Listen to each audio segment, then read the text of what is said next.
দ্বিতীয় দল হিসেবে ঐতিহ্যবাহী পদ্মজং ফুটবলের সেমিফাইনালে পৌঁছে গেল মণিপুরের TRAU। সোমবার রোমাঞ্চকর রুদ্ধশ্বাস কোয়ার্টার ফাইনালে বিজয়ী দল পেনাল্টি শুটে জম্পুজলা এফসিকে হারিয়ে শেষ চারে পৌঁছায়।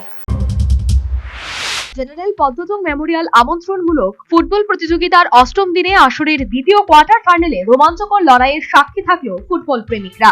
রামকৃষ্ণ মহাবিদ্যালয় মাঠে অনুষ্ঠিত কোয়ার্টার ফাইনালে মণিপুরের TRAU পেনাল্টি শুটআউটে 5-4 গোলের ব্যবধানে জম্পুজলা এফসিকে হারিয়ে দ্বিতীয় দল হিসেবে সেমিফাইনালে জায়গা করে নেয়।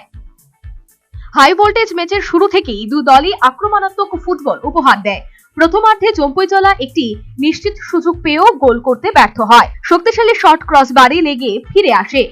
একের পর এক আক্রমণ হলেও প্রথমার্ধে 35 মিনিটে কোনো দলই গোলের খাতা খুলতে পারেনি। দ্বিতীয়ার্ধেও একই চিত্র দেখা যায়। শেষ 35 মিনিটে স্কিল এবং গতির মেলবন্ধনে শেষ হয় নির্ধারিত 70 মিনিটের লড়াই। স্কোরলাইন থেকে যায় গোল শূন্য।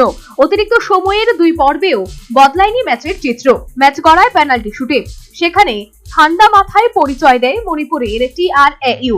5টি পেনাল্টি শুট থেকে 5 গোল করতে সক্ষম হয় দলের 5 দক্ষ ফুটবলার।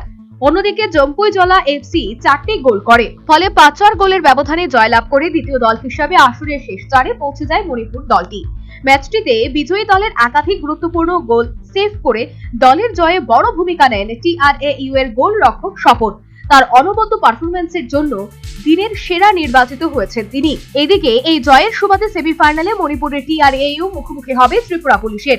অপরদিকে মঙ্গলবার আসরের গুরুত্বপূর্ণ ম্যাচে মুখোমুখি হবে নিউ টাউন কলকাতা এবং মণিপুরের NEROCA FC. Bureau report, news vanguard.